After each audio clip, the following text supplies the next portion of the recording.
Are you struggling with the third shot drop? Do you suck under pressure? Well, stay tuned with this video because we're going to show you exactly how 4-0, 4-5, and 5-0 players successfully hit their drop shots.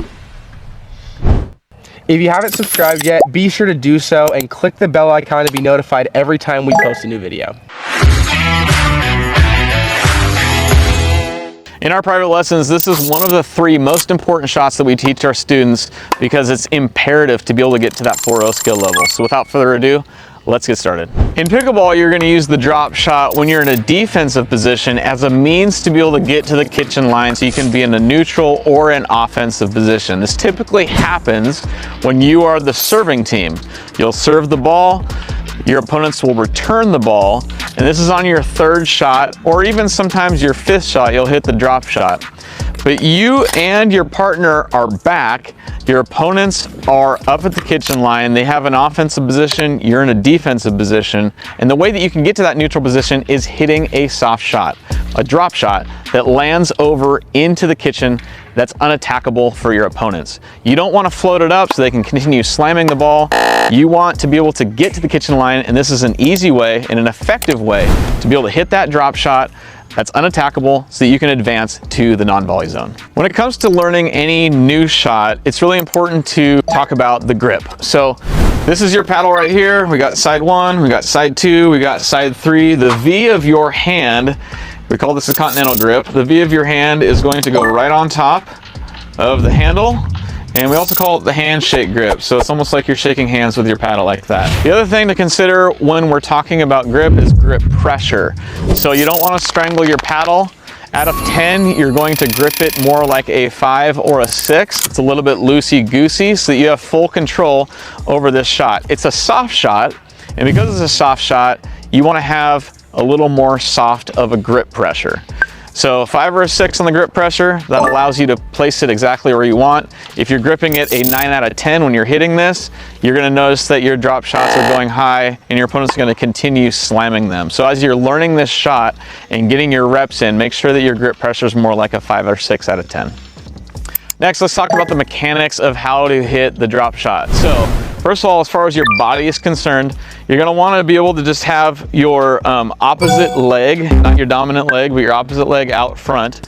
And your contact point is going to be kind of in line with your front knee, and your paddle face is going to be open. So this is a closed paddle face. You don't want to do that. That's just going to hit the ball either into the net or with some speed, it'll be a drive. And so for this shot, you want to open your paddle face a little bit so you can get that arc, which gives you margin for error over the net and allows that ball to drop in the kitchen and still be unattackable for your opponents. So again, body sideways, contact point in front of your front knee, open paddle face, you're lifting up on the ball, and that'll allow you, with that 5 or 6 grip pressure, to be able to successfully hit that ball into the kitchen. And by the way, you're probably watching this video because you struggle with the drop shot. Let us know down in the comments what it is that you struggle with and what has been the biggest hurdle for you to jump over when it comes to the drop shot. With this shot, you want a pretty short backswing. This isn't like you are throwing a bowling ball and you need a lot of backswing. This is a soft shot and we want arc on the ball. And so our backswing is just a little bit past your back leg, contact point out front, lifting up on the ball. We like to compare it to cornhole. So pretend, actually drop our paddle for this, pretend that you are trying to drop the beanbag into the hole on the other side of the kitchen. All you're gonna do is you're gonna turn a little bit sideways, bend your legs a little bit, backswing's gonna be here, you're just gonna lift up on the ball and drop it right into the kitchen. The arc of the ball is gonna apex at about 8 to 10 feet above the ground, and that's gonna give you a perfect margin for error. This isn't a line drive. You gotta have that arc to give yourself some margin for error over the net. So again, cornhole, bend your knees, and drop it into the kitchen just like that. The next progression of the drop shot drill is to actually get a partner. That way he's feeding you balls and you can actually move around. It's important when the ball is live to be able to get your feet in the right position before you're actually hitting the ball. You don't want to be hitting this ball on the run. So that's why it's good to be able to introduce a partner into this drill so that you can get a bunch of reps in a row. And let's be honest, if you're just trying to become a better drop shotter while playing games, you're never gonna get better, because in the average game, you're probably only gonna get the opportunity to hit 5 or 6 drop shots in a game. That's not enough reps to get better at this. So you actually want to drill this shot, get those reps in so that you can become better. So Xavier's gonna feed me some balls. I'll show you what this looks like on the fly.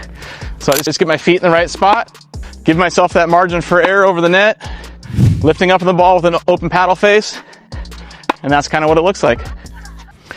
So after you feel comfortable with the cornhole drill, just get your paddle. Next step would be just to make sure that you can do the same thing with your paddle. So you can just drop the ball and lift it into the kitchen. Drop the ball, same motion, into the kitchen. Remember, the point of this shot is not to just hit a bunch in a row and stay back in the baseline. We actually want to get to the kitchen. So the next progression of this is to hit the ball and then try and get to the kitchen after you hit it. So Xavier's going to feed me the ball. I'm going to hit my drop shot. I'm going to approach, and I made it all the way to the kitchen line before he hit his shot. So that's the whole point. We want to be able to successfully get there. He wasn't able to attack it. I'll do another one. This time, I'm not going to make it all the way into the kitchen, and I'll show you what to do if you can't make it there on your first try. So we're going to hit a drop shot.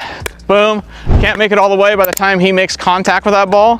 And so I do a split step right when he's making contact, and I get down in the right position to be able to hit that next shot softly into the kitchen so that I can then make it up to the kitchen line on my 5th shot. Now, as you're practicing this shot and learning this shot and becoming more successful with this shot, you're gonna find that you make a lot of mistakes. And you don't wanna be rushing into the net when you're making mistakes, because that just means that your opponents are gonna slam the ball right down your throat. If you recognize off your paddle, and the more that you do this, you'll know immediately off your paddle that was a good shot or was, not a good shot. But if you know off your paddle, this one's gonna be a floater, then I want you just to stay planted right here and wait on defense, because they're gonna either have an overhead or a strong volley coming back at you, and then you just give it another try on your 5th shot. It's really important too to be communicating with your partner, because you're gonna recognize probably quicker than your partner will if it's gonna be a good drop shot. Typically, they're crashing the net a little bit faster. They're maybe a couple steps ahead of you. And so if you recognize off your paddle this is not a good shot, then just let them know, stay back, or no, or it's high, or let them know some way that this is not a good drop shot. So Xavier's gonna feed me a ball. I'm gonna hit it a little bit high. And I'm gonna show you just how to stay in the right position, trying to get that 5th shot in there when he gives you that opportunity. So go ahead and hit me a shot. Okay, so this one's gonna be a little bit of a floater. I stay here and I go for my 5th shot, and I keep trying to do defense until I can work my way up to the kitchen line. So on my 5th shot, 7th shot, I was still able to make it up there, but you wanna pause once you know that it's not a good shot, and don't crash the kitchen. Otherwise, it's gonna be really hard for you to be able to get to a neutral position in that point. Hey, if you're a 3-0 or 3-5 player that really wants to get to 4-0, 4-5, and 5-0, then we've got a really great resource for you. It's the 7 steps to advanced pickleball. All you gotta do is comment down below 7 steps. We'll send you this guide. It is a step-by-step roadmap of everything that you need to do to be able to get, in a very streamlined manner, from where you're at now to a 4-0 skill level. So comment down below 7 steps. We'll send you the link to the 7-step guide that you can download. If this drop shot video has been helpful for you, then definitely click the like button, subscribe to our channel for more pickleball content for 3-0 and 3-5 players. And if you want to see our video on the 5 most common mistakes that 3-0 and 3-5 players make and how to overcome them, probably mistakes that you're making, then I want you to click the video up in the corner. If you want to download this PDF checklist, no, it's not checklist, just write 7 steps in the comment below. We'll send you the link to the video, or to the PDF download.